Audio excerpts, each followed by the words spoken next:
Halo brosis, kembali lagi bersama saya Laksana Budi Prasetyo. Kali ini saya sedang berada di Astra Motor Purworejo dan sesaat lagi akan mereview Honda Beat CBS ISS warna magenta black.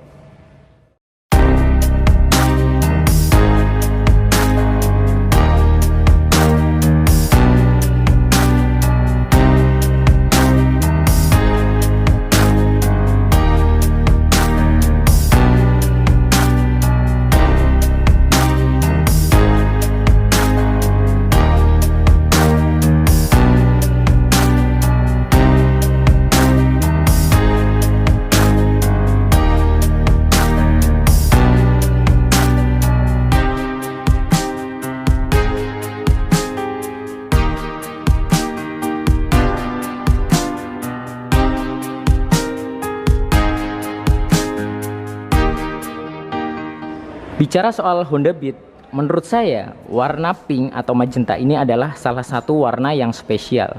Soalnya brosis, untuk Matic sendiri di tahun 2021 ini udah jarang banget, mungkin hampir nggak ada ya warna pink seperti ini. Jadi Beat ini memang cocok banget buat kalian yang cewek atau ukti-ukti, pilih warna yang satu ini cocok banget brosis menurut saya. Warnanya juga oke banget. Dan motor ini saya review di Astra Motor Purworejo.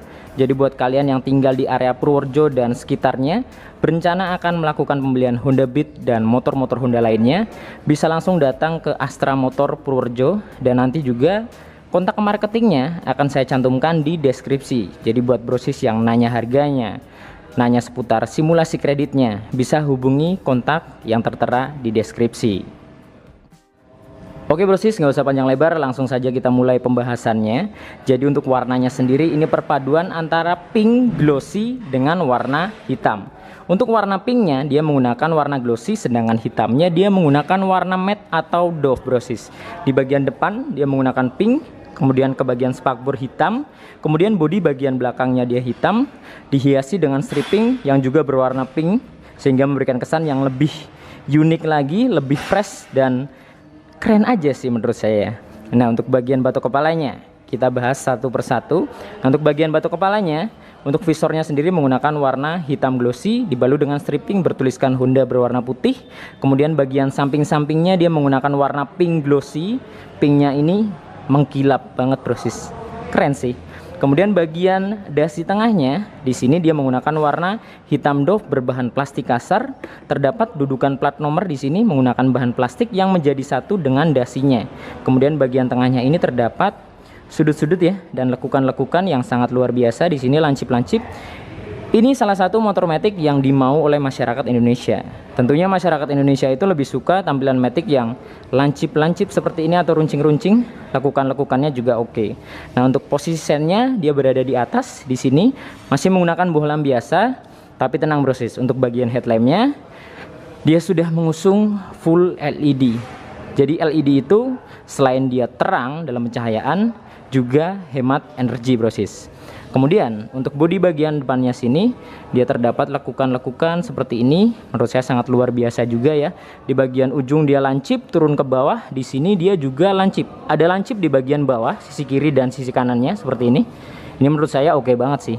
Kemudian untuk bodi bagian sampingnya ini perpaduan antara warna pink dan warna hitam. Ada beberapa hitam di sini menggunakan bahan plastik kasar.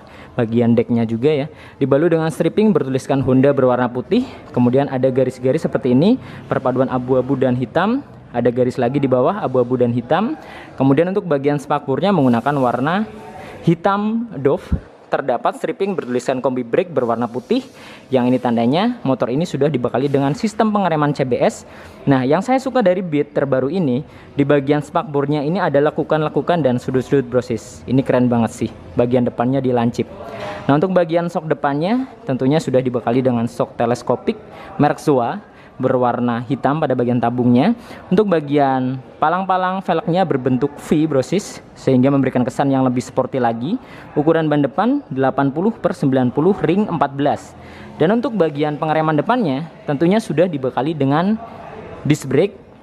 Memang hanya saja di bagian disknya ini belum dibekali dengan disk tipe wave ya, jadi masih standar. Tidak terdapat lekukan-lekukan pada bagian permukaannya. Kaliper mengusung merek Nissin 1 piston berwarna hitam di sini. Naik ke bagian kokpit, untuk bagian speedometernya perpaduan antara analog dan digital.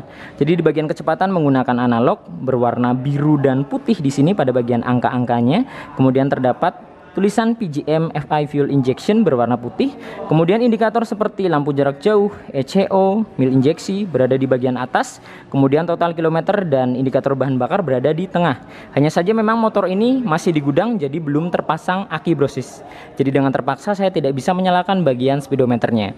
Nah, untuk bagian tengahnya dia menggunakan warna hitam glossy bagian frame speedometernya yang menjadi satu dengan visor bagian depannya. Di sini terdapat logo Honda saya pengepak 3D ya pada bagian tengah. Kemudian tombol-tombolnya di sisi stang sebelah kiri terdapat saklar lampu jarak jauh dan jarak pendek, klakson dan sen berada di paling bawah. Sedangkan di sebelah kanan terdapat starter dan ISS. Karena ini versi CBS ISS, di sini terdapat fitur ISS atau idling stop system. Kemudian kita turun ke bagian dashboard. Untuk bagian dashboardnya di sisi sebelah kiri terdapat rak yang ukurannya memang tidak terlalu besar namun cukup dalam brosis. Di bagian tengah terdapat gantungan barang dan ini dia salah satu fitur unggulannya.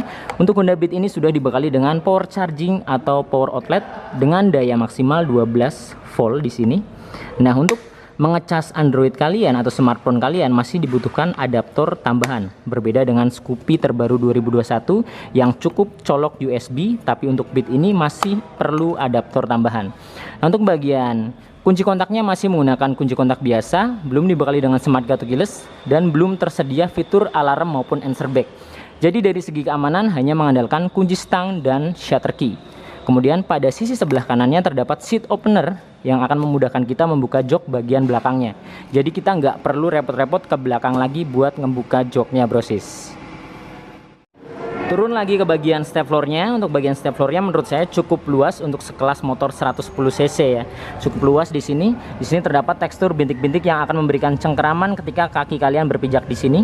Posisi akinya berada di tengah sini brosis, menggunakan warna full hitam. Sedangkan untuk bagian joknya tidak terlalu lebar menyesuaikan ukuran bodinya dan tidak terlalu panjang.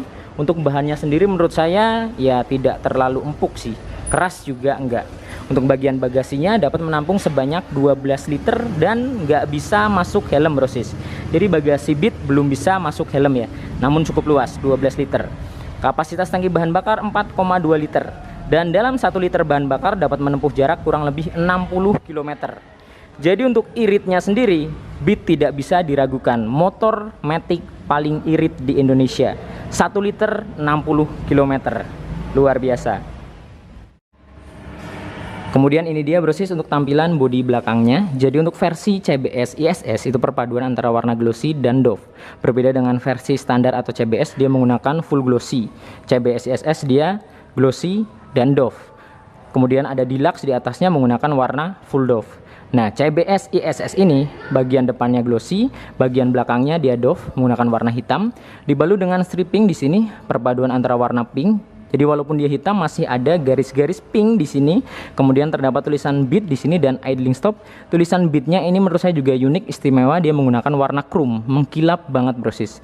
Kemudian ada tekstur seperti ini ya, atau motif seperti ini, kotak-kotak. Kemudian di bagian bawahnya terdapat tulisan Compact Sportmatic berwarna abu-abu di sini ya. Untuk bagian behelnya dia dibalut dengan karet pada bagian permukaannya. Jadi belum menggunakan sistem klik-klik seperti Scoopy. Ini bisa macet sih lama-lama kalau menurut saya. Nah, untuk bagian behelnya, behel belakang, dia dibalut dengan karet pada bagian permukaannya. Ya walaupun dalamnya besi ya. Luarnya dia karet, terdapat motif seperti ini brosis, seperti karbon. Begitu juga dengan bodi bagian belakangnya sebelah atas ini. Dia juga motifnya sama, menggunakan bahan plastik kasar. Kemudian untuk stop lampnya, nah tampilannya seperti ini, masih menggunakan bohlam biasa, baik stop lamp maupun sennya. Jadi LED-nya hanya terdapat di bagian depan. Nah, untuk spakbornya menurut saya ukurannya cukup luas, cukup panjang ke bawah, tentunya akan melindungi yang dibonceng dari cipratan-cipratan air atau lumpur ketika hujan. Dan tidak lupa di sini juga terdapat lampu senja yang berfungsi untuk menerangi bagian plat nomornya dan mata kucing. Bagian atasnya terdapat stripping bertuliskan Honda berwarna putih ya untuk pemanis. Nah, untuk bagian samping-sampingnya brosis, dia menggunakan motif yang sama dengan bagian atas. Jadi seperti karbon ya, seperti sisik seperti itu. Nah, untuk bagian mesinnya brosis, Honda Beat ini mengusung mesin injeksi 110 cc bertipe SOHC, berpendingin udara atau sirip-sirip. Kapasitas oli mesin 0,65 liter. Jadi kapasitas oli mesinnya cukup lumayan sedikit ya, hanya 0,65 liter. Untuk tampilan knalpotnya menggunakan warna full hitam, dibalut dengan cover muffler di sini berbahan plastik kasar, brosis. Nah, untuk bagian cover mufflernya di sini juga terdapat motif seperti karbon, sama juga ya, seperti bagian spakbornya. Nah, untuk ukuran ban belakangnya yang menggunakan 90/90 ring 14 tubeless. Jadi bannya depan belakang sudah dibekali dengan ban tubeless. Mereknya ini menggunakan Federal. Kemudian untuk bagian tengahnya sini juga terdapat karet pelindung yang akan melindungi throttle bodinya dari cipratan-cipratan air atau lumpur ketika hujan. Jadi sudah dipastikan throttle bodinya bagian tengahnya sini tidak kotor, brosis, karena sudah terlindung dengan karet ini. Sekarang kita beralih ke sisi sebelah kiri. Untuk bagian cover CVT dan cover filter udaranya menggunakan warna full hitam, brosis. Jadi nggak ada warna silver seperti Genio dan Scoopy pada bagian cover CVT-nya. Dan di sini masih tersedia fitur kickstarter yang hampir sudah tidak dimiliki oleh motor-motor matic zaman sekarang ya. Fitur kickstarter ini hampir semua sudah dibuang, tapi Beat masih menggunakan kickstarter. Nah, untuk bagian shock belakangnya menggunakan monoshock, posisinya berada di sisi sebelah kiri. Pengereman belakang menggunakan rem tromol, karena menurut saya matic 110 cc sudah cukup lah menggunakan pengereman belakang tromol. Nah, jadi ini dia brosis tampilan full body dari Honda Beat 2021 CBS ISS magenta black atau pink hitam. Nah, menurut saya motor ini memang cocok banget buat kalian yang cewek-cewek ukti-ukti. Wah, pas banget naik motor ini nih. Dan motor ini saya review di Astra Motor Purworejo. Jadi buat kalian yang tinggal di area Purworejo dan sekitarnya bisa mampir ke Astra Motor Purworejo. Nanti alamat dan kontak marketingnya akan saya cantumkan di deskripsi. Oke, jadi cukup sekian video kali ini. Semoga video ini bermanfaat dan dapat memberikan gambaran khususnya untuk brosis semua yang mau beli Honda Beat di tahun 2021. Nantikan video-video saya yang berikutnya. Saya Laksana Budi Prasetyo. Sampai jumpa.